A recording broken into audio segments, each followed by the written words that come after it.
बिस्मिल्लाहिर्रहमानिर्रहीम। ये आज हमने बनाए हैं मज़ेदार से प्याज के पकोड़े। अफ्तार में आप ये ट्राई कीजिएगा, आपको ज़रूर पसंद आएंगे और बिल्कुल यूनिक अंदाज़ में मैंने बनाए हैं और झटपट बन जाते हैं। तो चलें हम शुरू करते हैं अपने मज़ेदार से पकोड़े बनाने की रेसिपी। बिस्मिल्लाहिर्रहमानिर्रहीम। अस्सलाम वालेकुम। Ehsan food and home tips में आप सबको खुश आमदेद।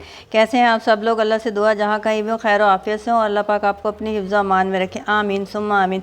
बिस्मिल्लाहिर्रहमानिर्रहीम। आज हम मज़ेदार से प्याज के पकोड़े बना रहे हैं बिल्कुल नए स्टाइल में। तो ये मैंने 2 अदद बड़ी प्याज लेके इसको इस तरीके से मैंने काट लिया। इसको ये इस तरह हम इसको खोल लेंगे ऐसे, ये देखें, ये इसको अलग कर लेंगे। अब मैं इसमें ये मेरे पास मैंने अदरक थी, इसे मैंने ग्रेटर की मदद से ग्रेट कर लिया। तो ये मैं 1/2 टीस्पून इसमें शामिल कर दूंगी। ये मेरे पास हरी मिर्च है, 2 अदद थी, ये मैंने इसमें शामिल कर दी। ये इस तरीके से आप पकोड़े बनाएंगे तो बहुत मज़े के बनेंगे। ये मेरे पास हरा धनिया, ये मैं इसमें शामिल कर दूंगी। 1 टेबल स्पून भर के है ये। और ये मेरे पास है दही, 2 टेबल स्पून, ये मैं इसमें शामिल कर दूंगी। और इसको अब हाथ की मदद से, हाथ धुले हुए होने चाहिए, हाथ की मदद से इस तरह से हम इसको इस तरह से मिक्स कर लेंगे। ये मैंने इसे अच्छी तरीके से मिक्स कर लिया। अब हम इसमें 1/2 टीस्पून नमक शामिल कर देंगे।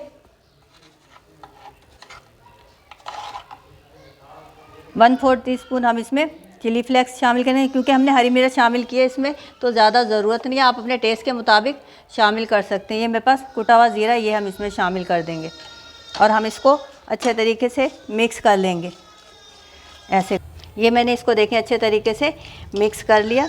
नमक डालने से प्याज ने अपना पानी छोड़ दिया। अब ये मेरे पास मैदा है, ये मैंने 1/2 कप के करीब मैदा लिया। मैं थोड़ा थोड़ा करके इसमें शामिल करूँगी और जितनी मुझे ज़रूरत होगी मैं उस हिसाब से इसको शामिल करूँगी।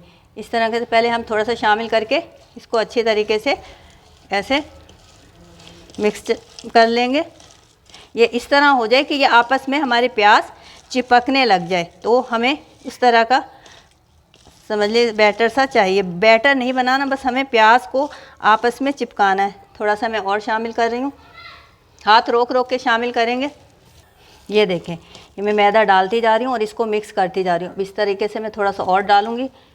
समझ लें, मैंने पूरा जो मेरे पास 1/2 कप मैदा था वो मैंने इसमें शामिल कर दिया इस तरीके से। बिस्मिल्लाहिर्रहमानिर्रहीम। ये देखें, ये हमारा मिक्सचर बिल्कुल तैयार है। ये देखें, अब मैं हाथ पे पहले पानी लगा लूँगी इस तरीके से और फिर हम इसको उठाएंगे इस तरीके से। ये देखें, ये हमने एक लड्डू सा बना लेना। ये देखें, ऐसे ऐसे करके इसको हमने ऐसे लड्डू की तरह शेप देनी और हम बीच में इस तरीके से हल्का सा होल कर देंगे और इसको कढ़ाई में छोड़ देंगे। ये देखिए, ये मैंने इसमें होल कर दिया, मैं इसको कढ़ाई में छोड़ रही। ये देखें, ये हमने इसमें ट्रांसफ़र कर दिया अपने ऑयल में। अब ये खुद ही जब सीख जाएगी अच्छी तरीके से तो ये खुद ब खुद ऊपर आना शुरू हो जाएंगे। ये देखें, जो मैंने पहले डाला था ये ऊपर आना शुरू हो गया। तो इस तरह फिर मैं इसको टर्न कर दूँगी। ये देखें, माशाल्लाह से हमारे ये प्याज के जो पकोड़े हैं वो तकरीबन बन के हमारे तैयार हो चुके हैं। ये देखें, माशाल्लाह से आप इसकी शक्ल देखें, ये खाने में भी उतने ही मज़ेदार हैं जितने आपको ये देखने में नज़र आ रहे हैं। ये आप इस तरीके से बनाइएगा, आपको यकीनन पसंद आएंगे। ये देखें, माशाल्लाह माशाल्लाह इसकी शक्ल देखें। ये इस तरीके से हम इसको बहुत क्रिस्पी बने हैं।